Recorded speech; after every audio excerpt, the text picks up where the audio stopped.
নমস্কাৰ দৰ্শক সকল ইনস্কেপত ক্ৰিয়েট প্যাটাৰ্নছৰ টিউটোৰিয়েলত আপোনাক স্বাগতম এই টিউটোৰিয়েলত আমি প্যাটাৰ্ন তৈয়াৰ কৰা ক্লোনিং পাথৰ সৈতে প্যাটাৰ্ন স্প্ৰে টুল আৰু পাথ এফেক্ট এডিটৰৰ ব্যৱহাৰ শিকিম টিউটোৰিয়েলটো ৰেকৰ্ড কৰিবলৈ আমি ব্যৱহাৰ কৰিছো উবুন্টু লিনাক্স 1204 অপাৰেটিং সিস্টেম ইনস্কেপ সংস্কৰণ 048.4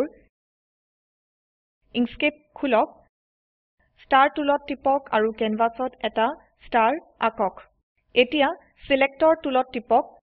Tools controls barot width aru height parameter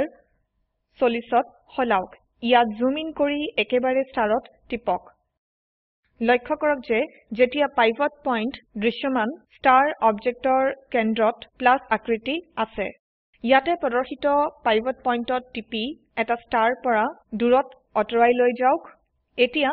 edit মেনুত যাওক ক্লোনত টিপক আৰু তাৰ পিছত ক্ৰিয়েট টাইলড ক্লোনছ ইয়াত এটা নতুন ডায়লগ বক্স খুলে আপুনি প্ৰতিটো টেবৰ তলত অনেক টেব আৰু বিকল্প পাব পাৰে সিমেট্ৰি টেবৰ তলত আমি বিভিন্ন মেথডৰ সৈতে এটা ড্ৰপ ডাউন মেনু চাব পাৰো এই ডেমোৰ বাবে আমি সিম্পল ট্ৰান্সলেচন বিকল্প ৰাখিম ৰ আৰু কলম প্যাৰামিটাৰ যথাক্ৰমে 1 আৰু 40ত হলাওক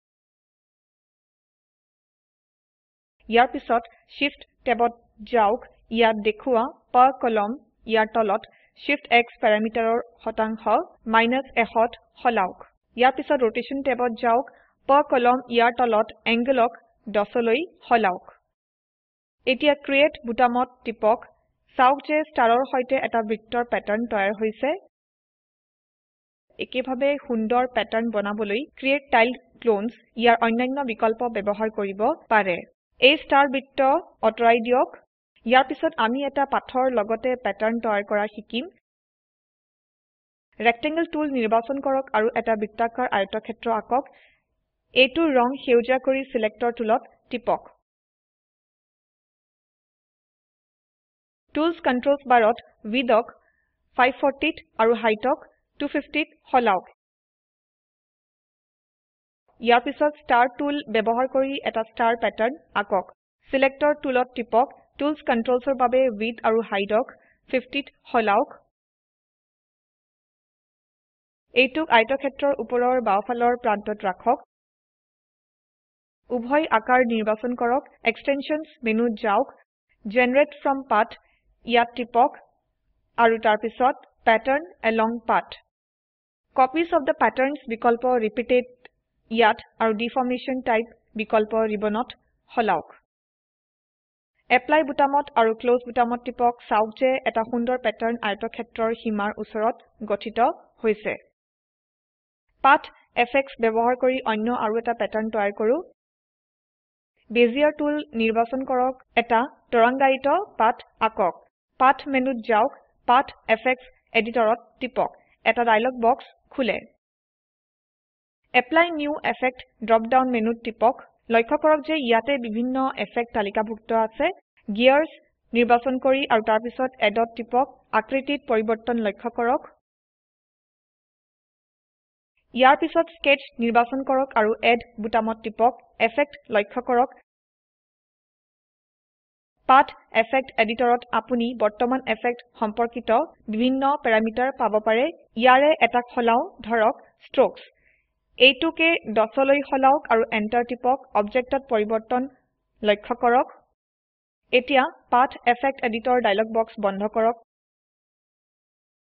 সকলো আকৃতি নিৰ্বাচন কৰক আৰু এটা একফালে অতৰাই আনক ইয়াৰ পিছত স্প্ৰে টুল ব্যৱহাৰ কৰি এটা গছৰ প্যাটাৰ্ন তৈয়াৰ কৰা শিকিম বেজিয়াৰ টুল নিৰ্বাচন কৰক ইয়াতে প্ৰদৰ্শিত এটা গছৰ কাণ্ড আঁকি ইয়াৰ ৰং বাদামী কৰক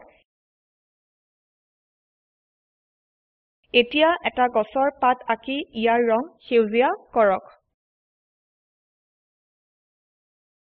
স্প্ৰে টুল নিৰ্বাচন কৰক আৰু পাতৰ আকাৰত টিপক এতিয়া মাউস এৰি নিদিয়াকৈ গছ আঁকিবলৈ এটা কাণ্ডৰ ওচৰেদি ড্ৰেগ কৰক এটা বৃক্ষৰ আকাৰ গঠিত হৈছে এতিয়া এই পৰ্যন্ত সংক্ষিপ্তকৰণ কৰো এই টিউটোৰিয়েলত আমি প্যাটাৰ্ন তৈয়াৰ কৰিবলৈ ক্লোনিং, পাথৰ সৈতে প্যাটাৰ্ন, স্প্ৰে টুল আৰু পাথ এফেক্ট এডিটৰৰ ব্যৱহাৰ দেখিছো। নিৰ্দেশিত কাম হিচাপে এটা বৃত্তাকাৰ আৰু ৰঙীন প্যাটাৰ্ন আঁকক। আপোনাৰ সম্পন্ন কাম এই ৰকমে হোৱা উচিত। এই লিংকত উপলব্ধ ভিডিওটোৱে প্ৰকল্পক সংক্ষেপে বুজায়, এইটো চাওক। স্পোকেন টিউটোৰিয়েল প্ৰকল্প দলে কৰ্মশালাৰ আয়োজন কৰে আৰু অনলাইন পৰীক্ষা পাস কৰিলে প্ৰশংসাপত্ৰও দিয়ে। বিস্তাৰিত তথ্যৰ বাবে আমালৈ লিখক।